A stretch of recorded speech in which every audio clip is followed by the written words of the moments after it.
그러면 우리가 음악을 감상하듯이 인생을 실컷 기뻐하고 또 슬퍼해보면 어떨까요?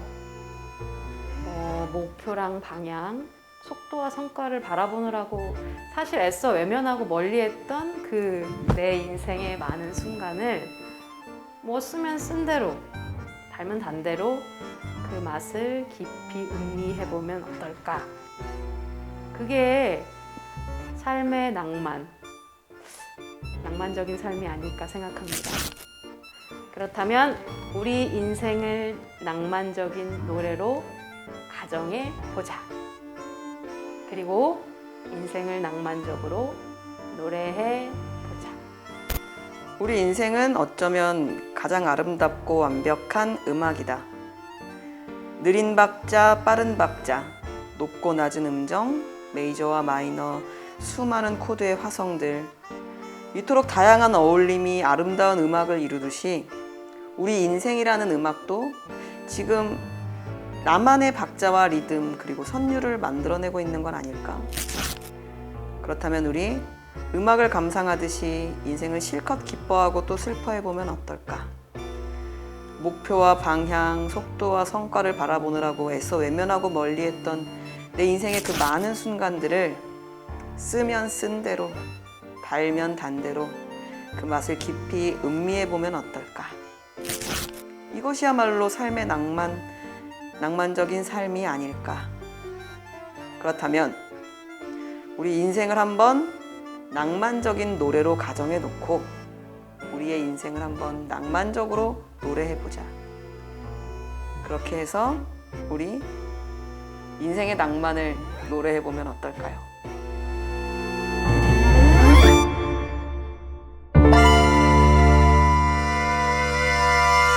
안녕하세요. 저희는 동작문화재단 칸테 로만티코를 진행하게 된 강사 김기분, 이진경입니다. 네, 반갑습니다. 저희가 이제 날짜를 보니까 8월 5일부터 9월 23일까지 매주 여러분들과 함께 칸테 로만티코라는 프로그램으로 만나게 되었는데요. 나도 어려워, 나도. 저도 어렵습니다. 칸테 로만티코가 과연 무슨 뜻인지, 어떤 것을 하는 과정인지 차차 오늘 저희와 함께 이야기를 나누시면서 알아가 보도록 하겠습니다. 네.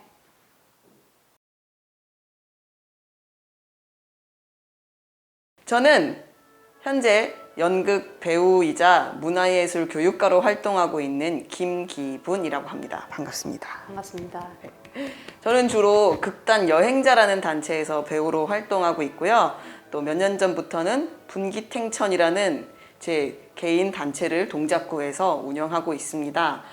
그럼 이진경 선생님 소개 한번 해주세요. 네, 반갑습니다. 저는 여기 김기분 선생님과 마찬가지로 배우 활동을 하고 있는 배우고요. 저는 플라멩코 무용수와 연극 배우를 함께 겸하고 있는 아름다운 인생을 살고 있는 40살 이진경이라고 합니다. 반갑습니다. 나이 밝혀야 되나요? 네, 저희들 이제 소개 들으시면서 자연스럽게 이제 밝혀졌는데 저는 이 칸테 로만티코 과정에서 드라마, 연극 부분 파트를 맡고 있고요. 여기 이진경 선생님께서는 플라멩코 부분을 맡고 계십니다. 네. 이제 칸테 로만티코가 과연 어떤 프로그램인지 좀 설명을 드려야 될 것 같은데요. 그동안 많은 과정에서 이제 성인분들을 대상으로 연극 수업을 하다 보면 정말 평범한 삶을 살고 계시지만 가슴속에 무대 위에서 조명을 받고 싶어하는 그런 야망, 욕망이 있으신 분들이 굉장히 열망이 있으신 분들이 많거든요.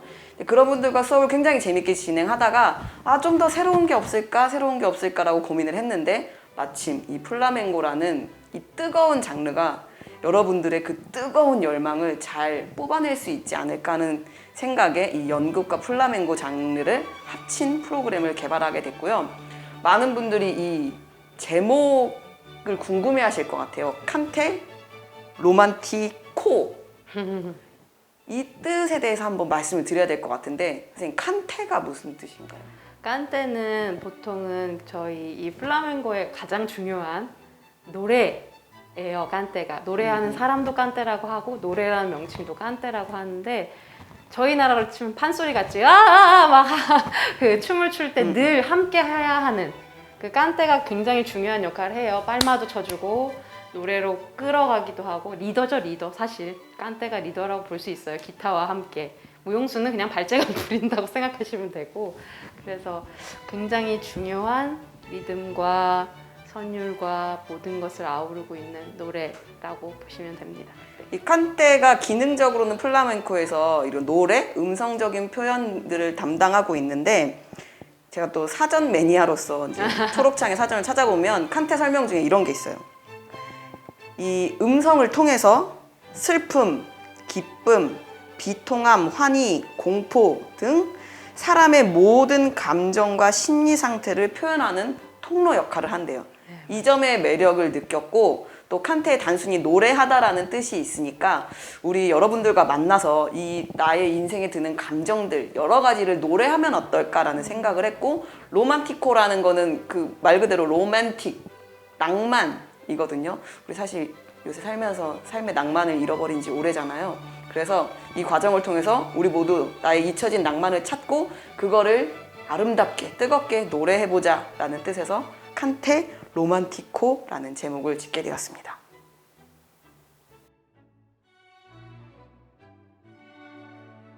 저희 프로그램은 이제 연극과 플라멩코라는 장르가 함께 어우러진 이제 과정이라고 할 수 있는데요. 연극은 개념 여러분들 너무 잘 알고 계시죠. 물론 지금 시대가 바뀌어서 약간 연극의 개념도 달라지고 있지만 그건 조금 이따 얘기하기로 하고, 우리가 잘 아는 연극 외에 플라멩코도 너무 잘 알고 있지만 사실 조금 더 깊이 알고 싶은 마음에 한번 여쭤보겠습니다. 플라멩코라는 장르는 어떤 장르인가요? 플라멩고는 스페인 춤이죠. 저희에겐 한국 무용이 민속 춤이 있듯이. 플라멩고 역사는 한 3,000년 정도 됐다고 해요. 원래는. 그러나 그러니까 그것은 이제 처음 시작이. 그래서 굉장히 많은 문화가 섞여 있대요. 아시아, 로마, 뭐 인도. 그래서 보면 손끝이나 이런 거 보면 또 인도 춤과 아라비아 약간 이런 느낌도 나고. 그런 느낌이 있어. 그래서 굉장히 아시아의 그 한도 있는 것 같고, 그게 굉장히 접목돼 있는 춤이라고 해요. 그런데 이제 활성화가 된 것은 15세기에 그 스페인 남부의 안달루시아 지방에서 집시들이 이제 그 한을 막 담아서 표현을 하기 시작한, 저희랑 굉장히 그래서 잘 맞는 춤이기도 한데 저랑도. 그래서 집시들이 대유행을 시키면서 사실은 집시 춤이라고 하기도 해요. 심장을 울리는, 영혼을 울리는 뭐 소울이 가득 담긴.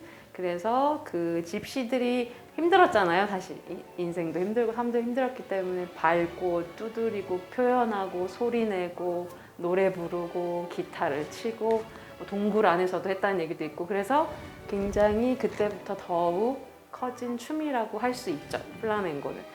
춤이라고만 하기에는 조금 그런 게, 여기 아까도 말했듯이 기타와 또 노래하는 분, 그리고 빨마, 우리가 누가 하던 무용수가 칠 수도 있고 기타 하시는 분이 할 수도 있고 그 깐테 하시는 분이 할 수 있는 빨마, 이렇게 이게 모든 것이 접목되었을 때 이것을 플라멩고라고 하는 것 같아요. 춤만이 플라멩고라고 할 수 없고 모든 것이 갖춰진 그 형태, 그 공연 양식이 플라멩고고, 그리고 스페인의 정서가 가득 담겨 있는, 저희 나라와 스페인의 어떤 정서가 제가 생각했을 때는 굉장히 그 한이라는 것이 이상하게 다 있어요. 그리고 그 어떤 현대무용이나 현대무용이나 이런 춤을 보면 조금 업을 하는 느낌이 있다면, 플라멩고는 이상하게 한국 저희 춤처럼 이렇게 다운이에요. 느낌이 더 밑에 있는 바닥의 기운을 끌고 가는 느낌이 있어서 훨씬 한국 사람들이 왠지 이상하게 전율을 느끼는 이유가 거기에 있다고 저는 발레가 이제 발레가 서양 춤의 대표고 네네네네. 현대무용도 어쨌든 베이스가 발레에서 네네네. 시작을 하는데 그거는 이제 발꿈치를 들고 네네네. 하늘을 향해 업하고 어떤 네네. 형태를 이렇게 만드는 게 있다면 네. 말씀하시는 거는 플라멩코도 아시아의 영향을 많이 받고 이상하게 스페인 어떤 정서 네네네. 때문에 우리나라는 이렇게 버선발로 이렇게 네, 누르고 그게 있어요. 짠 할 수 있는 거를 하는 게 있잖아. 이렇게 참아내는 거. 그런 정서가 우리랑 굉장히 맞닿아 있다는 말씀이신 것 같네요. 네, 맞아요. 물론 상체 위쪽은 발레를 기본으로 합니다. 어쩔 수 없어요. 모든 다 춤은. 섞였어. 네, 다 섞여 있기 밑에는 그렇다. 뭐 이런 말씀을 드리고 싶네요. 네. 말씀을 정리를 해보면 네. 플라멩코는 우리가 단순히 이게 그 의상, 화려한 의상과 꽃과 네. 뭐 이렇게 하는 춤을 생각하지만 그 춤만이 전부가 아니라 그 안에 있는 음악, 네. 과 표현하고자 하는 정서, 내용 네. 이 모든 게 합쳐진 종합 예술이라고 볼 수 그렇죠. 있겠네요. 네, 네. 그렇습니다. 그러면 다시 제가 아까 연극 얘기를 했었는데 연극 얘기를 잠깐 하자면 우리가 보통 생각하는 연극은 우리가 극장 찾아가서 보는 거. 뭐 초등학생들한테 물어보면 신데렐라든 흥부놀부든 분장을 하고 어떤 역할을 해서 무대 배경이 그려져 있고 뭐 희곡을 연기한다 이렇게 하는데 요새 연극 개념은 많이 바뀌고 있어요. 이거를 설명하려면 1시간이 걸릴 수도 있는데 간단하게 얘기하자면 이제 연극은 꼭 극장이 아니어도 되고 꼭 대본이 없어도 되고 이런 모든 것들이 파괴되면서 서로 넘나들고 있죠. 자연스럽게. 그래서 이 개념을 가장 저는 심플하게 표현하는 문구 중에 하나가 피터 브룩이라는 굉장히 유명한 연출가 선생님이 계시는데 그 선생님의 유명 저서 중에 하나가 빈 공간이라는 책이 있어요. 그 책의 진짜 첫 번째 문장이거든요. 그걸 한번 읽어드릴게요. 아무것도 없는 어떤 빈 공간을 가상하고 그것을 빈 무대라고 불러보기로 하자. 어떤 이가 이 빈 공간을 가로지르고 또 다른 누군가가 그거를 지켜볼 수 있다면 이것만으로도 하나의 연극행위로서 구성 요건은 충분하다 라고 했습니다. 좋은 말이네요. 빈 공간에 그냥 지나가는 사람, 이야기가 딱히 없어도 그걸 지켜보는 사람, 이것만으로도 연극 혹은 공연의 요건은 충분하다고 했습니다. 그래서 지금 우리가 이제 코로나라는 시대적 상황 때문에 원래는 실제로 만나서 연극은 극장에 가서 실제로 튀기는 땀방울도 보고 해야지 라는 게 이제 고정관념 속에 있었다면 이제 우리는 어떤 빈 공간을 빈 무대가 아니라 이렇게 카메라 안에 빈 공간에서 저희가 지나가든지 말을 하든지 플레이를 하고 그걸 지켜보는 여러분들이 계신 것 자체로도 이미 연극적인 공간과 어떤 상황은 성립되었다고 제가 살짝 주장해 봅니다. 물론 아쉬움이 있어요. 실제로 만나서 하는 라이브의 감각, 감성을 따라올 수는 없지만 시대가 변하기 때문에 옛날에 연극 조명 이런 거 없었잖아요. 낮에 하고 바깥에서 했는데 그것도 시대가 바뀌면서 실내로 들어오고 전기 조명이 들어오고 했던 것처럼 이제 우리도 이런 변화를 받아들여야 할 때가 온 것 같습니다. 그래서 이 온라인이라는 가상 공간에서 여러분들 만나게 되어서 매우 반갑습니다.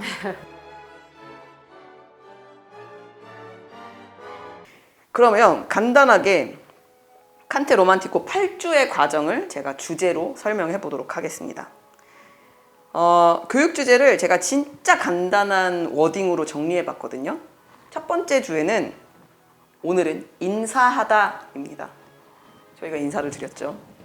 그리고 내용에 대해서 또 인사를 올렸고 이번 주 과제는 아니지만 미션 뭐 이런 걸로 여러분들께 여러분의 인사를 저희가 또 받고자 합니다. 이따가. 그래서 첫 번째 주에는 우리가 몰랐던 사람들이 이렇게 인사를 나누고 두 번째 주에는 인사를 나눴으면 이제 네가 누구고 내가 누군지 서로 만나볼 겁니다. 더 알아서 그냥 만나는 게 아니라 이제 플라멩코라는 연극이라는 어떤 공동 소재로 한번 만나보고 세 번째 주에는 추리다입니다.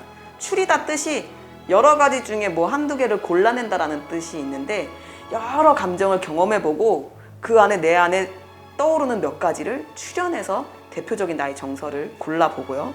네 번째 주에는 발견하다. 그 추린 것들을 가만히 들여다보면 어떤 걸 발견하게 될 거예요. 내 안에 어떤 새로운 것 아니면 익숙하지만 또 의미 있는 거를 발견해보고 다섯 번째 주에는 이 발견된 소스들을 아름답게 한번 노래해 볼 겁니다.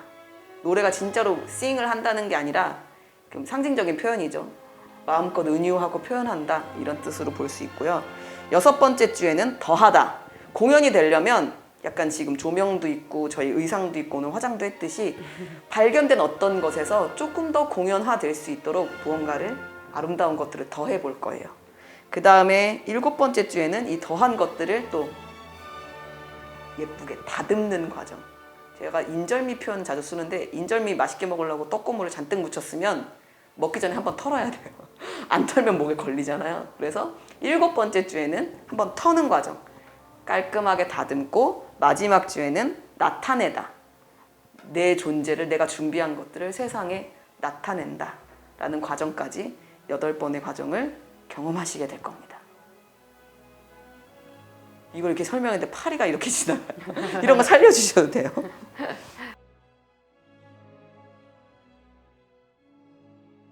자, 그러면 마지막으로 오늘 간단하게 이 8회차 아주 두근두근 떨리는 과정을 준비하고 계신 여러분들께 당부하고 싶은 말, 드리고 싶은 말씀이 있다면 한번 드려보면 어떨까요? 네, 이렇게 만나는 게 참 생소하기도 하고 사실 어쩌면 이 비대면이라는 것이 포기하게도 빨리 만드는 방법 중에 하나인 것 같아요. 사실 접촉할 수 없기 때문에 너무 멀어서, 네, 너무 멀어서. 이렇게 누워서 보시다가 제 미션을 그냥 꺼버리실 수도 있는데 이렇게. 하지만 저희는 사실 움직이면서 하는 게 맞잖아요. 혼자 보시더라도. 그래서 조금은 혼자라도 조금 땀을 낸다는 마음으로 조금의 열정을 조금 담아서 제가 당부드리고 싶은 말은 플라멩고를 어려워하지 않으셨으면 좋겠어요. 앞으로 제가 수업을 할 때 어떤 박자나 이런 걸 어쩔 수 없이 하긴 해야 해요. 그 박자가 지나고 나서 자기를 표현할 수 있듯이, 나타낼 수 있듯이 그 과정까지 조금 안 될 수도 있어요. 짜증이 날 수도 있어요. 여러분이 막 화가 나 왜 이래? 나 바보 아닌가? 저도 6개월 동안 내가 바보라고 생각했거든요. 꽤 춤을 잘 춘다고 생각했었는데도 불구하고. 하지만 여러분들이 더 재밌게 갈 수 있도록 저도 노력을 할 테니 여러분들도 조금만 익숙하지 않은 것에 조금 너무 낯설지만 그래도 요만큼 흥미를 느끼신다면 함께 끝까지 포기하지 않고 가셨으면 좋겠습니다. 박치들 환영합니다. 네, 걱정하지 마세요. 저도 박치예요. 네네.